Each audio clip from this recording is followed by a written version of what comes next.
అమ్మాయిలు పొరపాటున కొంచెం అందంగా ఉన్నా లోకానికి ఆ అందం వెనకున్న కళ, కష్టం, కసి, కన్నీళ్లు కనిపించవు. అంతా ఆ అందం వల్లే వచ్చాయనుకుంటారు. అసలు అందం అంటే ఏంటి? అది రూపమో, రంగో, అలంకారమో కాదు. ఏ ఒక్కరి జడ్జ్మెంటో, అభిప్రాయమో కాదు.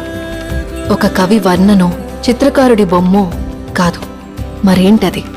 అందమంటే గుణం. అమ్మాయి నయుండి చెప్తున్నా, I don't want people to call me beautiful. దాని బదులు నీది కష్టపడే తత్వం, నీలో కరుణ ఉంది, నీకు ధైర్యం ఎక్కువ, నువ్వు తెలివైన దానివంటే నాకు సంతోషం. Address us by our qualities. MS Subbulakshmi అంటే భక్తి, అందం కాదు. మదర్ తెరెసా అంటే కరుణ, అందం కాదు. ఐన్ ర్యాండ్ అంటే తత్వం, అందం కాదు.